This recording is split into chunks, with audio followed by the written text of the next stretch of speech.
Bienvenidos todos a Business Intelligence Latam. El día de hoy vamos a retomar un poco lo que habíamos dejado un poco de lado, que son los podcasts de opinión. El día de hoy me acompaña Miguel Egea. La verdad es un poco irónico porque lo conozco realmente poco, entre comillas poco. Lo he visto en un par de Past Summit, lo he visto en un par de MVP Summits por ahí. Y esa es la relación que tenemos, pero al final de cuentas esto es así, ¿no? Uno conoce a la gente, le llega a tener cierto, por llamarlo así, decirlo, respeto, cariño y pues acá estamos. Eh, Ahora, no sé, Miguel, si quieres presentarte. Sí, digo que el respeto y el cariño es mutuo. Además, al país donde tú vives le tengo un especial cariño por compañeros MVPs y amigos seguramente tuyos también que conozco de allá. De hecho, mi luna de miel la hice allí en Costa Rica porque me parece un país espectacular. Me refiero a gente como Ricardo Estrada o como Javier Loria, de los que les mando desde aquí un saludo muy fuerte, igual que a ti. Y bueno, presentarme, me llamo Miguel Egea, soy MVP en la Data Platform desde 2002, 2001, 2002, una cosa así. Con algún año no he estado dentro del programa, pero bueno, básicamente desde ese momento. Desde 2005 estoy trabajando en la plataforma de datos. Bueno, estoy trabajando en la plataforma de datos casi siempre, ¿no? Pero desde 2005 más o menos estoy trabajando en la parte de Business Intelligence y Data Analytics. Eh, Ahora también hice un máster, un posgrado en Big Data y Analytics y casi siempre, siempre trabajando en la plataforma Microsoft, en particular en la parte de diseño y creación de Data Warehouse, en proyectos de muchos datos o de cierta complejidad técnica. Y eso es un poco mi background profesional y de comunidad. Ok, perfecto. Ahora, un poco retomando ya ahora sí la dinámica del video. Hoy lo que vamos a estar hablando es ya de hecho en el canal hay bastantes videos sobre data warehousing, sobre conceptos, sobre diseño, sobre arquitectura, etcétera. Pero platicando con Miguel hay algo que casi nunca se habla y en cierto punto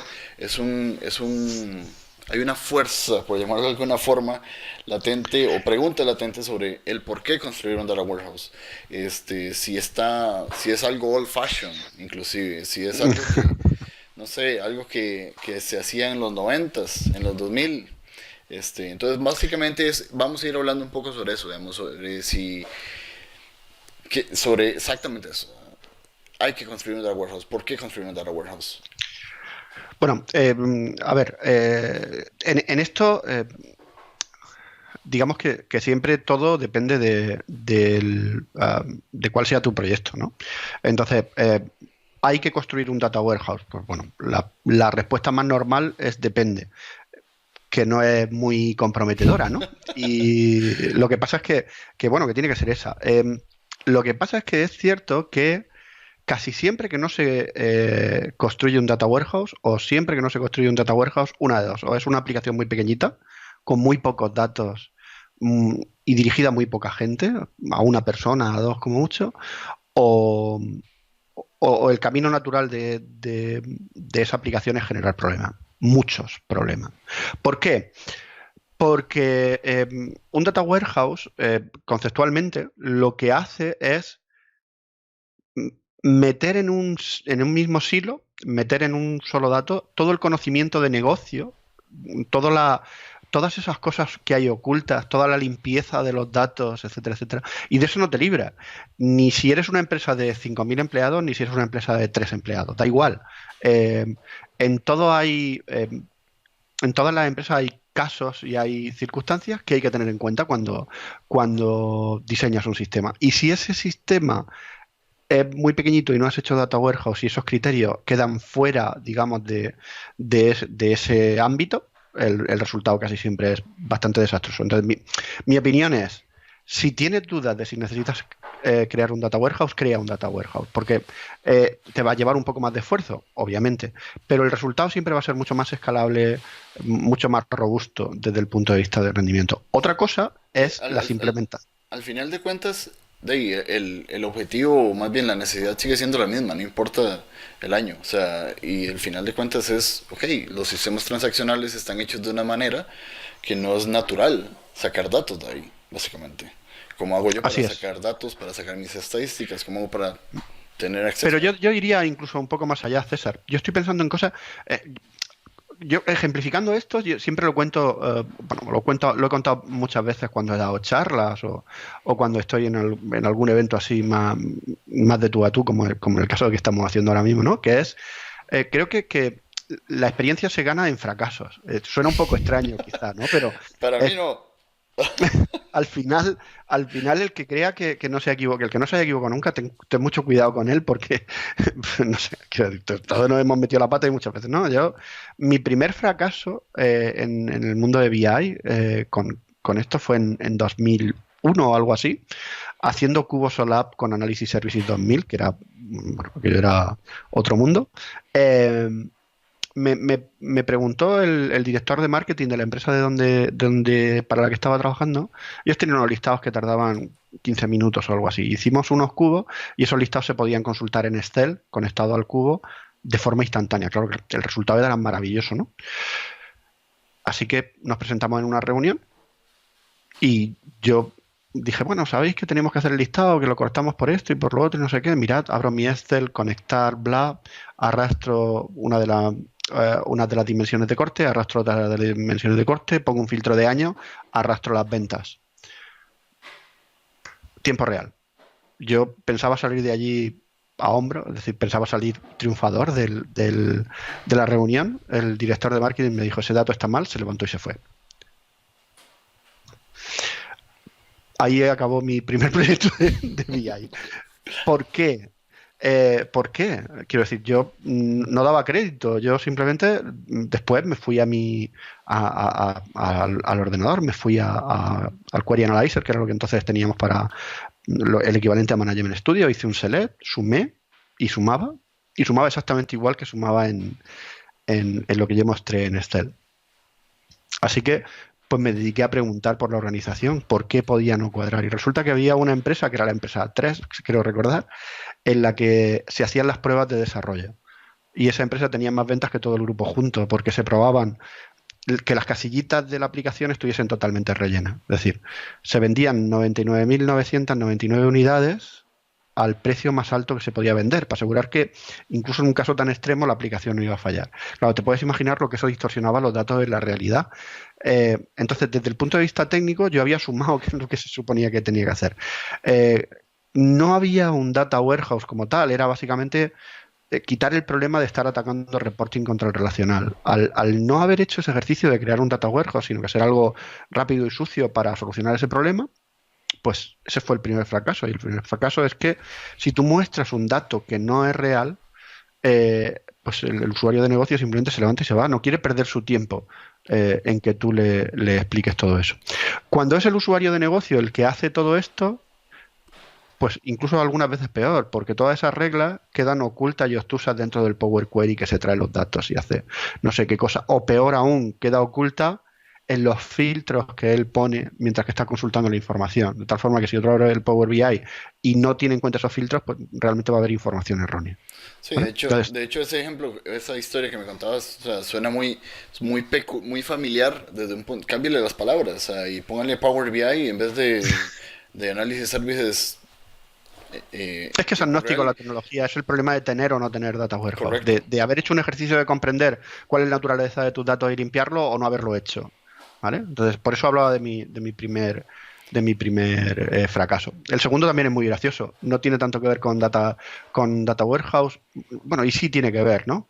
El segundo, la misma persona me dijo que cuánto tardaba en contar clientes nuevos. En el campo cliente en la tabla clientes hay un campo fecha de alta.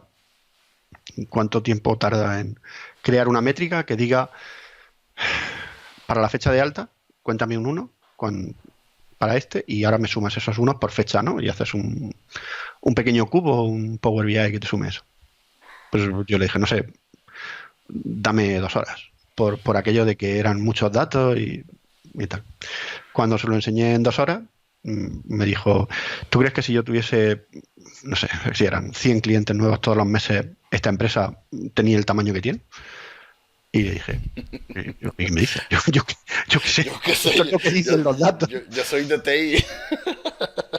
Efectivamente. Entonces, el asunto es que, claro, un cliente nuevo para mí era aquel que su fecha de alta, lo he dicho en la definición, ¿no? Aquel que su fecha de alta estaba ahí. Pero ¿qué pasa? Ellos vendían servicios que eran de suscripción, ¿no? Entonces, si y eran suscripciones generalmente anuales, ¿vale? Entonces, ¿qué pasa? Imagínate, no era una compañía de teléfonos, pero imagínate que un cliente tuyo tiene contratado contigo un año, ¿vale? Y de repente deja de comprarte, ¿vale? Pero dentro de 3 años vuelve.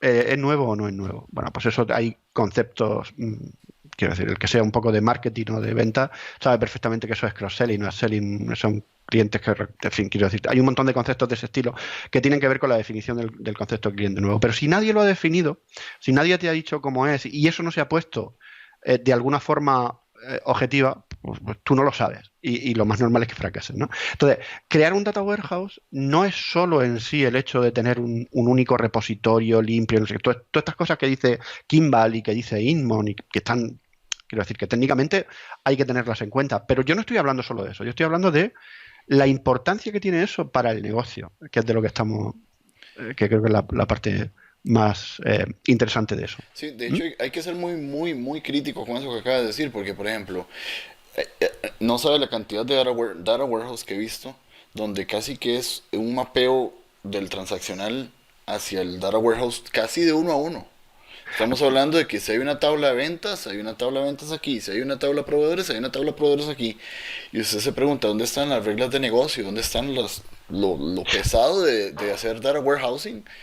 Y la limpieza y los clientes repetidos, aquellos que son 5 veces el mismo número de teléfono, que realmente es el mismo cliente que tienes que convertir en uno solo, para aportarle cierto valor al negocio, para que luego cuando tú quieras utilizar eso para hacer predicciones, para hacer análisis de tu información, que realmente sea útil para el negocio. Si eso no se hace en un data warehouse, no sirve. De todas formas, volvemos otra vez, porque además como estamos generalmente trabajando en proyectos grandes, tendemos a hablar de los problemas de los proyectos grandes, ¿no? Pero es que no importa. Es que si tú tienes una ferretería de 2 empleados y eres el que está haciendo los datos, también tienes que limpiar esa información. Mm, yo qué sé, pues cosas que se venden en kilos y cosas que se venden en litros o cosas que se venden en unidades. Pues a lo mejor no puedes sumar todas las unidades juntas y a lo mejor tienes que distinguir en un caso y en otro. Y ese tipo de cosas se pueden hacer en un script de Power BI, en M, pues claro, claro que se pueden hacer. Pero todas esas reglas quedan ocultas, quedan embebidas en todo esto. Y si tú luego te vas a los datos a consultarlos porque, no sé, porque quieres hacer una comprobación o tal, para comprobar ya no es tan sencillo. Tienes que tener en cuenta todas esas reglas. No, Lo suyo es que y qué pasa si a futuro nos vamos a mover a Tableau? ¿Qué pasa si nos vamos a mover a ClickView? es tirar, tienes que tirar absolutamente todo, porque, o sea, volver a aprender de todo y volver a hacerlo.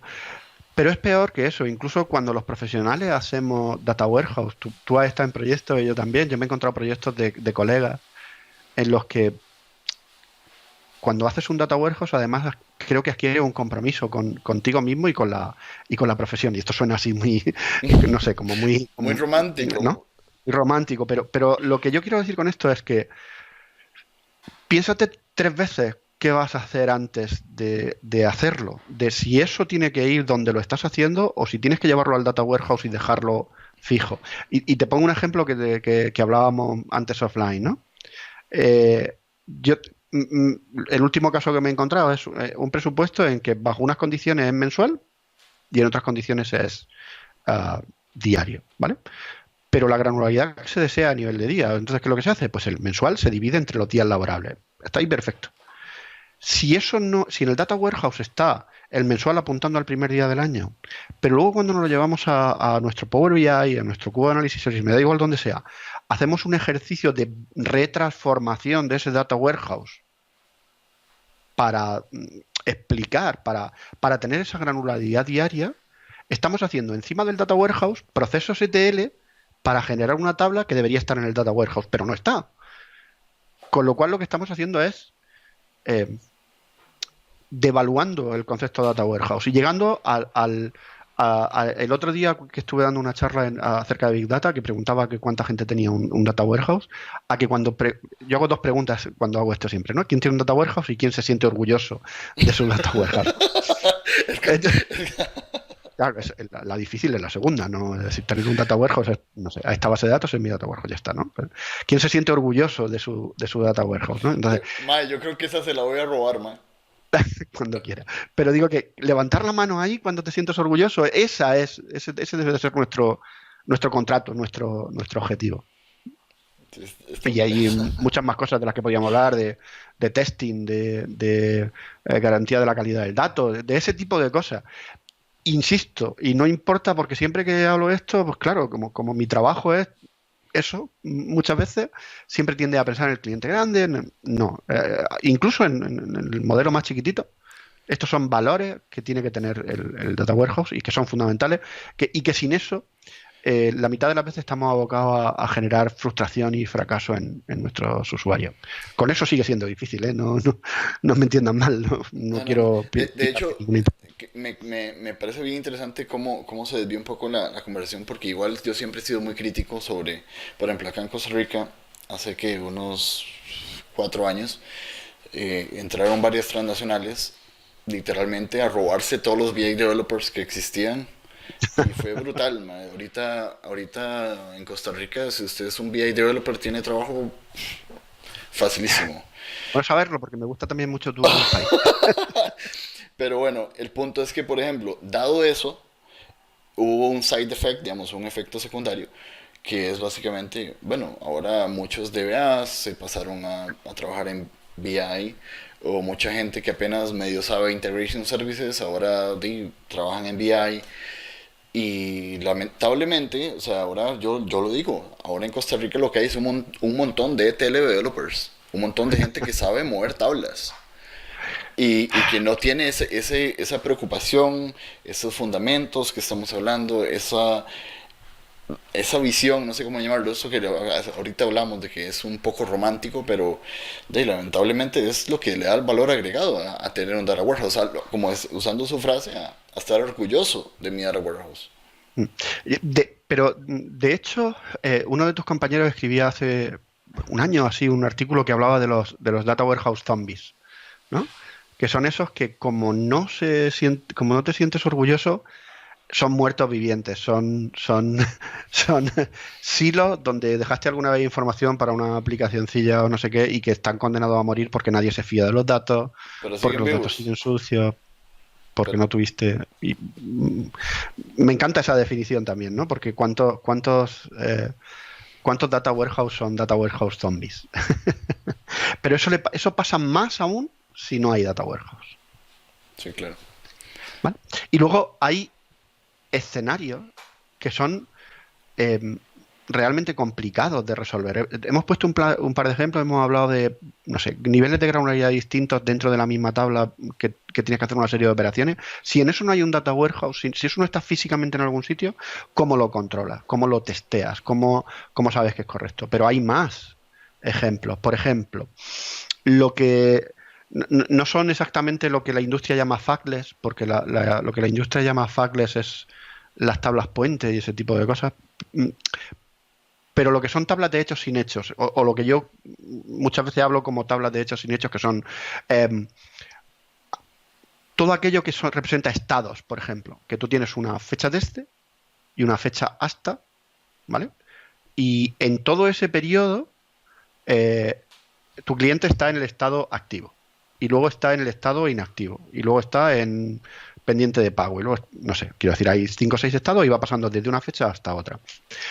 El hecho en sí solo se produce el día del cambio, pero todos los días que han pasado en medio, digamos, es como si tuvieses que repetir estoy activo, y digo todos los días si tu granularidad es diaria, todas las horas si tu granularidad es horaria, etcétera, etcétera, ¿no? Y ahí vamos al diseño de tablas tipo snapshot o snapshot incrementales, me da igual cómo lo quieras hacer y cómo implementas todo eso, ¿vale?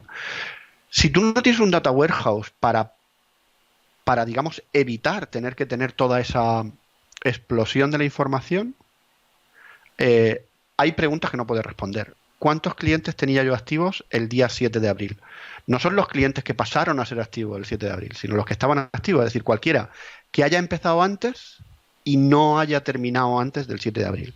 Es una pregunta más difícil y eso requiere modelado, requiere conocimiento y requiere, en mi opinión, tener un data warehouse bien diseñado y diseñado para eso. Hace poco hablaba con un compañero que ha implementado la aproximación, una de las aproximaciones que hay, eh, digamos, siendo ha hecho como dos pruebas, ¿no? Una como siendo un Power BI Lover, que llamamos en tono, digamos, menos cariñoso, que es DAX, Power Query y mucho DAX para hacer esa aproximación. Y una aproximación más formal, más profesional, más de eh, pensar en cómo diseñar tu data warehouse para que responda bien esa pregunta o para que esa pregunta sea fácil de responder. Digo, como estamos, no quiero entrar en el detalle técnico de cómo se hizo, que si algún día quieres lo contamos, que no es por ocultarlo, sino por no fagocitar la discusión con eso. El rendimiento con la aproximación, digamos, más formal, se multiplicó por 100. Simplemente porque cuando tú diseñas las cosas bien, funcionan mejor. Y en su caso, creo recordar que estábamos hablando de eh, algunos miles de millones de filas de datos. Es decir, que estamos hablando de un volumen considerable, en el que el concepto instantáneo ese que estábamos hablando es imposible, porque si estamos hablando que solo con los cambios ya hay ese volumen, imagínate con esto. Y eso se hacía con un modelo tabular, no en Power BI exactamente, porque Power BI bueno, pues tiene unas limitaciones de tamaño que no encajan ahí, pero con el mismo esquema, con un análisis services tabular por debajo y para pintar encima Power BI, vamos, que no es embedded, pero vamos, es lo mismo. Que no es incrustado el modelo dentro del Power BI de estos, pero al final es lo mismo. ¿Mm? Y hay otros ejemplos, por ejemplo, yo te puedo enseñar ahora, si quieres, te puedo hacer una demostración porque tengamos algo también práctico sobre modelos financieros, ¿vale? Una definición de cuentas puede ser algo así como activo. Pues el activo es el activo circulante más el no sé qué cosa. Y luego el activo circulante es esta cuenta, la otra y la otra. ¿Vale? Ese tipo de aproximaciones. ¿Cómo consigues crear la relación entre un informe y qué cuentas tienen que aparecer en ese epígrafe? Si no haces un data warehouse, si no lo haces bien. ¿Se puede hacer? Pues seguramente sí. Pero a ver quién mantiene eso y a ver cómo... Es difícil de mantener incluso en un data warehouse, pero por lo menos hay una pieza separada en un proceso concreto, siguiendo los estándares de la industria, en el que tú puedes encontrar dónde está hecho. Y es un sitio en el que, bueno, pues sí que se necesita cierto expertise, pero se queda hecho para que todas las aplicaciones, independientemente de que sea Power BI, que sea Tableau, que tú decidas cambiar o que da igual, puedan utilizar ese data warehouse. Y aparte, que lo puedas contrastar, que tú puedas sacarte en tu herramienta pues, el balance de situación y que puedas comprobar que realmente lo que tú dices coincide con lo que se espera, ¿vale? Y eso, si quieres, te lo puedo enseñar después. Sí, lo que podemos hacer es alguna especie de segunda fase del video para no quedarlo tan largo, que por si ya estamos un poquito Fantástico. largo, pero pues nada. Ahora, una última pregunta, bueno, no pregunta, es para un tema. Reflexión. Recientemente, hace poco, estuve hablando con un cliente realmente, llamémoslo pequeño, o sea, no es una gran industria, no es una transnacional, pero sí es un cliente mediano, pequeño. Y el men me decía, él no es de BI, él no conoce nada de Business Intelligence. Básicamente él sabe de transnacionales, de transaccionales, disculpen. Y me decía, mae, yo tengo un sistema de cobro, básicamente un POS, okay, un punto de venta. Y me decía, mae, ¿cómo hago para agregarle Big Data a esta cosa? ¿Verdad? Y entonces yo me quise, bueno, mae, pero entonces hagamos el revés. Explíqueme, ¿qué es lo que usted anda buscando primero? Para ver si efectivamente es Big Data. Ah, me encanta, o sea, me encanta tu reflexión y además te agradezco la oportunidad de Sí, sí. de Bueno, compartir mi opinión. en ese momento lo que yo hice fue, no, mira, explíqueme qué es exactamente lo que anda buscando. Y él me contó literalmente como desde un punto de vista muy, muy de usuario, muy de persona que nunca ha experimentado en esas cosas. Y básicamente, como yo digo, él me definió Business Intelligence en, Como Big Data. como Big Data. O sea, él decía, no, es que por ejemplo, yo tengo clientes, yo tengo productos, yo tengo horarios, tengo tiendas, tengo bla, tengo tal, tengo otra cosa, tengo categorías. Y pues nada, yo lo que quiero es graficar eso y poderlo cruzar y yo, ok. Es bueno, parte de la culpa de que nuestros clientes y nuestros amigos, nuestros socios tecnológicos tengan estas lagunas, es culpa nuestra. Es que los informáticos somos los reyes de las modas en los nombres. Ahora dices Business Intelligence y suena como dinosaurio. Suena old Este fashion, tipo, suena old fashion. claro, claro, este tipo que dice que hace Business Intelligence, hay que decir algo más sexy. Business Analytics o no sé, Big Data. Vale, ok. ¿Cuál es la necesidad? ¿Vale? ¿Y cuál es la herramienta para solucionar esa necesidad? Y si la herramienta es una herramienta de las que se categorizan como Big Data, perfecto, usemos esa. Y si la herramienta no es de las que se categorizan como Big Data, no lo usemos. Es decir, ¿cuál es el tema del Big, ¿no? Pues que sea variable, que necesite mucha velocidad y que ya, pero sí hay que ponerlo en contexto. Yo, por ejemplo, eh, ahora estoy con SQL Server 2019 Big Data Cluster. Bueno, los recursos pequeñitos para montar una máquina Big Data Cluster son, bueno, quiero decir, los requisitos mínimos para montar SQL Server creo que son 2 gigas de RAM o algo así, ¿no? Para montar un SQL Server Big Data Cluster son 32 gigas por nodo y hay que poner como mínimo 3 nodos. Quiero decir, yo, si eso lo llevamos a otro terreno, yo voy a poner una empresa de transporte. Eh, ¿Por qué no me compro un tren? Pues no me lo compro por dos cosas. Porque vale muy caro y porque no lo necesito. Porque para mi empresa de transporte no necesito el tren. Cuando necesito el tren lo subcontrato, si acaso. ¿Vale? Le pago al dueño del que ya tiene el tren porque me lleve las cosas de un sitio a otro. Si mi empresa todos los días utiliza algo como un camión de estos largos, pues supongo que tendré dinero para comprarme un camión de estos largos. Y así sucesivamente. Es decir, ¿cuál es el volumen de mis datos? ¿Cuáles son mis necesidades de procesamiento? Y en función de estos hago Big Data o no, pero el análisis no es yo necesito Big Data porque es cool, está de moda. No, no, habrá que hacer un análisis técnico de qué es lo que necesita y en función de eso, pues, Sí. darle a nuestros usuarios cuál es su esto. Y a mí no me importa ser old fashion, yo ya, como ves, peino cana. Bueno, por lo menos tiene algo, men.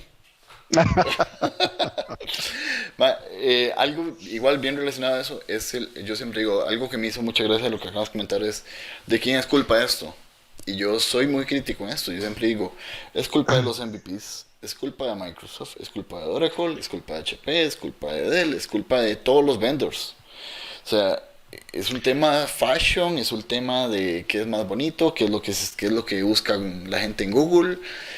Y siempre ese abismo que mencionabas, ahí está y Es un tema mezclado, es un tema de que, no sé, ahora mismo todo el mundo parece, yo qué sé, si no haces inteligencia artificial, ¿a qué se dedica tu compañía? ¿No? ¿Cómo no aprovechas el valor de los datos? Pues bueno, sí, por supuesto. Sea una empresa dirigida por datos, etcétera, etcétera, sí, pero uno no se compra lo que decía, no hace un aeropuerto como para abrir su empresa, ni nada. Quiero decir, lo que haces es y dimensionar adecuadamente. No te quedes corto el primer año, ¿no? Eso tampoco tiene sentido, ¿no? No te compres una moto si vas a llevar paquetes de 5.000 kilos, eso no tiene sentido tampoco. Pero, pero haz un pequeñito análisis antes de ponerte. Y luego el tema también es, eso es inherente al ser humano, es decir, eh, se lleva el pelo corto o el pelo largo, se lleva la raya en medio o se lleva no sé qué, o se llevan la gafa grande o se llevan pequeña. Y con nosotros en tecnología, nos guste reconocerlo o no, pues nuestras modas no son exactamente esas, pero también tenemos las nuestras, ¿no?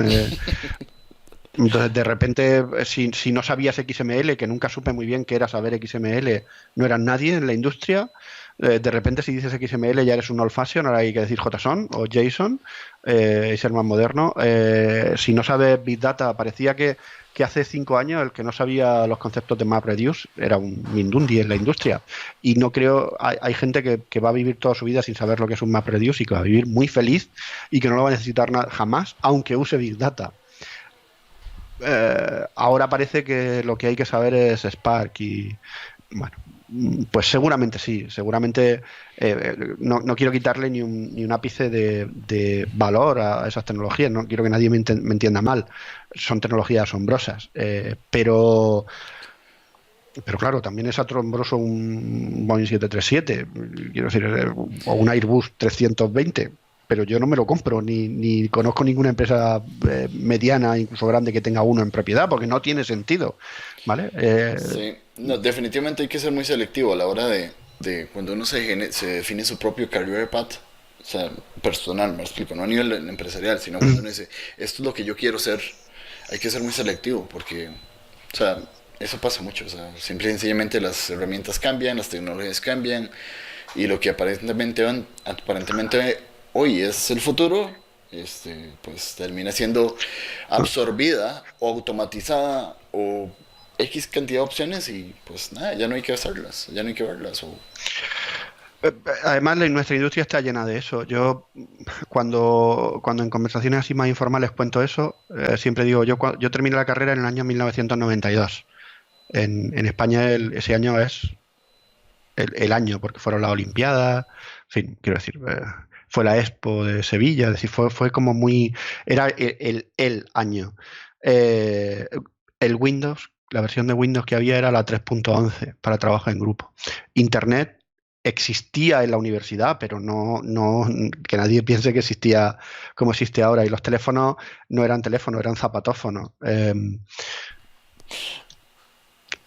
Y yo estudié ingeniería en informática y sigo trabajando en eso, pero mis conocimientos entonces con los que tengo ahora se parecen absolutamente en nada, porque este es un mundo cambiante, todo es el mundo cambiante y en el mundo de la tecnología mucho más. Es decir, de hecho, una de las cosas que casi siempre cuento es que eh, ninguno de nosotros valemos absolutamente nada por lo que sabemos hoy, sino por lo que vamos a saber pasado mañana, ¿no? Que es realmente lo que vamos a necesitar. Y con la capacidad y las ganas que tengamos de estar metidos en esa rueda continua de enseñarnos, de aprender, de compartir. Por eso es tan importante canales como el tuyo, o yo hago modestamente portalsql.es, que es muy chiquitito ahora mismo, o los 10.000 MVPs que hay por ahí haciendo cosas en GitHub.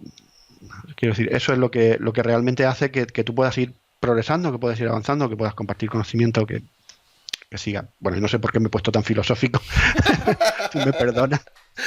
Y luego si quieres lo quitas del vídeo. No, es que de hecho es parte de eso, ¿verdad? Por eso es que a mí me gusta el tema del video podcast, porque al final de cuentas todo está relacionado. Y al final de cuentas, si empezamos por un tema X y se desvía un poco, es porque realmente hay cosas que nunca se hablan. Cosas que si lo ves, vuelvo a lo mismo. Ahorita fuera de cámara le decía que los temas de tutoriales técnicos a mí no me gustan mucho porque son muy cuadrados y eso uno lo puede encontrar a veces en otros lados. En cambio, este tipo de discusiones muchas veces no está en ningún lado. No está en ningún lado. Porque, de hecho, la idea de este tipo de iniciativas nació por los SQL Saturdays. Porque yo siempre digo que los speaker rooms, el cuarto de speakers, tiene muchísimo más valor para el speaker que ir a dar la charla. Porque en los speaker rooms es que se arman los pleitos, se arman las discusiones, la gente empieza a sacar de experiencias, etcétera. He intentado alguna vez ir a algún Saturday de allá, pero es que desde España es tremendamente caro, es muy complicado ir solo para un Saturday, o sea que Sí. quizá algún día. Vamos a ver. Pero yo creo que estaríamos por acá. ¿Algo más que quieras agregar, Miguel? No, nada, muchas gracias por la oportunidad y encantado de estar contigo y en tu canal cuando quieras. Ok. Bueno, Muchas gracias. un gusto a todos. Chao, nos vemos la próxima. Chao. Bye.